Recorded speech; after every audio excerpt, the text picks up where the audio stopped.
Pak Yakob Tobing, dan kita supaya tahu di mata ahli tata hukum tata negara ini seperti apa revisi Undang-Undang One Team Press. Kita mulai dari DPR dulu ya, Pak Hendrawan, apa sih yang menjadi urgensi dari DPR itu mau ngubah undang-undang yang terkait dengan One Team Press kemudian menjadi Dewan Pertimbangan Agung? Bisa disebut One Team Gong atau DPR?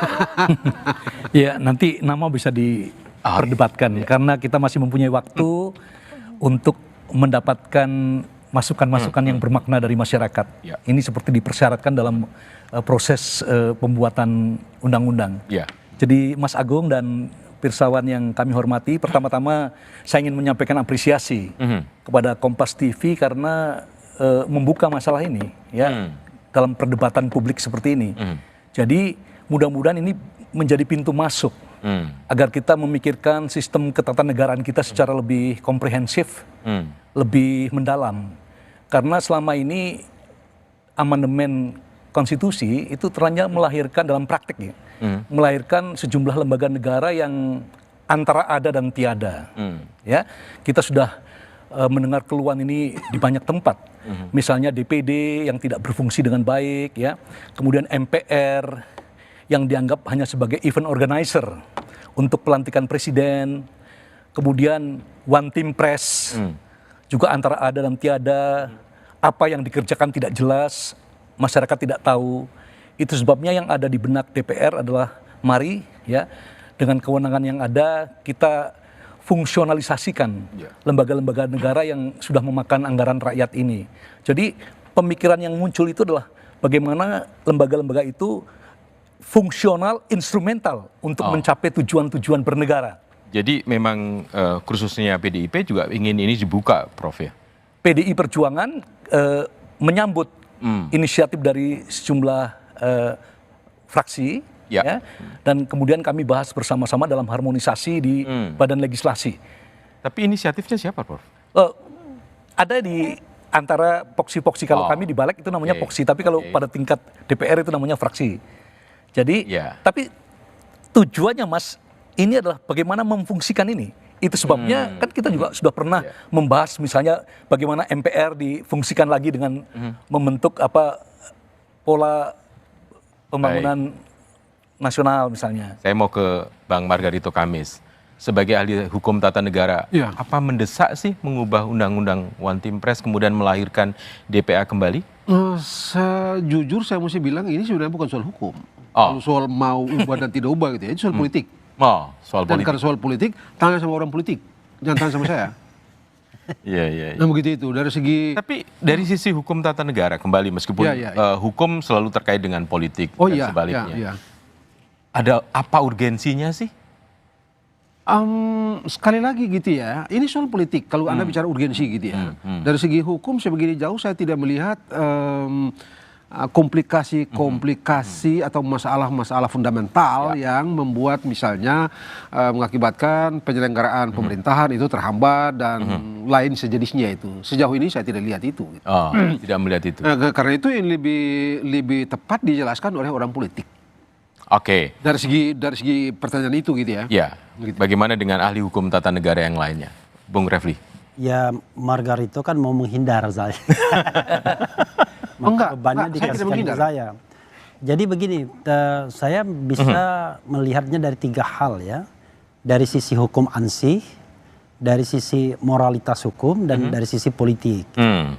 Kalau kita bicara dari sisi hukum ansih, kita harus paham bahwa kalau misalnya menghidupkan DPA itu sudah haram hukumnya.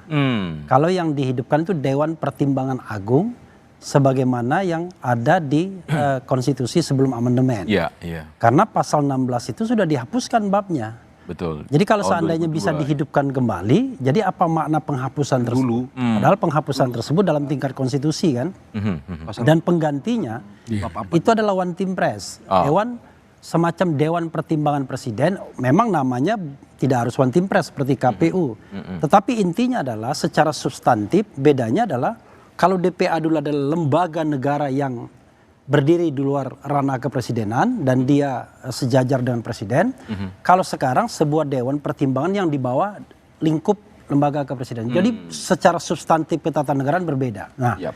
itu satu. Kedua, dari sisi moralitas hukumnya, kenapa pada waktu itu DPA itu dihapuskan? Saya termasuk orang yang mengkampanyekan untuk menghapus DPA. Pernah saya hadir pada suatu sesi yang diadakan oleh MPR, yang hadir pada waktu itu Ahmad Tirto Sudiro, Oh, ketua DPA terakhir. betul. Terakhir kalau tidak salah 2002 atau 2003 dihapuskannya. 2003 dihapuskan. Enggak, Iya. Saya katakan begini, untuk menilai sebuah lembaga negara itu penting atau tidak, maka pertanyaannya gampang. Kalau lembaga negara itu ditiadakan, Yap. apakah jalannya ketatanegaraan akan pincang? Saya mengatakan begini, kalau DPR itu nggak mungkin tidak diadakan, pasti harus diadakan. DPD opsional. Maksud saya, Iya, kita iya. mau monokameral atau bikameral. Betul. MA harus diadakan, MK opsional. Mau kamar khusus atau kamar yang gabung dalam MA. Iya. Nah, karena itu kalau kita bicara tentang DPA, DPA ini makhluk apa? Itu Oke. lembaga kepenasihatan saja. Oh, Nah, oke. dari sisi politik, ya saya kayaknya sudah mau di-cut. Nantilah saya jelaskan. Oke, baik. Karena saya mesti masuk ke Pak Yaakob Tobing yang waktu ikut mengawal Tapi ujungnya saya penghapusan. mengatakan, karena pertanyaan itu, dari sisi moralitas hukum, saya mengatakan lebih baik ditiadakan karena tidak efektif dan tidak efisien. Karena Oke. kalau presiden mau nasihat, dia bisa ngangkat stafnya Oke, sendiri. betul begitu Pak Yaakob, waktu dihapuskan tahun 2002 dan kemudian tahun 2003 waktu itu seingat saya 2002. Terakhir 2001. Karena tahun 2003 kemudian MPR juga bingung tuh mau menempatkan DPA-nya di mana gitu. Apa sih yang membuat DPA dihapuskan pada waktu itu Pak Yaakob? Iya, karena sebetulnya kedudukannya itu juga tidak terlalu jelas ya. Dia diangkat oleh presiden, dipilih oleh presiden, tapi berkedudukan sebagai lembaga tinggi negara sama dengan presiden. Dan barangkali kita masih ingat ya ada satu peristiwa di mana DPA itu berbenturan dengan Presiden Soeharto. Kalau nggak salah Pak Baramuli waktu itu. Yap. Ya. Pak Baramuli, betul. Itu hanya satu sisi yang kita lihat waktu itu juga. Kalau memang harus jadi mewakili seluruh rakyat sebagai lembaga tinggi, baiknya itu memang dibentuk oleh atas permintaan rakyat lah ya, diatur begitu oleh konstitusi. Makanya kita tidak adakan. Tetapi bahwa perlu ada Dewan Pertimbangan, sengaja tidak disebut lagi nama Dewan Pertimbangan Agung. Itu sebagai Dewan Pertimbangan yang memang ya dia itu sekedar memberi pertimbangan, tidak sejajar kedudukannya dengan presiden. Itu sebetulnya singkatnya begitu. Oh, itu yang membuat kenapa DPA pada waktu itu kemudian dihapuskan. Tapi juga ada tekanan dari Bang Refli dan kawan-kawannya pada waktu itu, Pak Yaakob ya?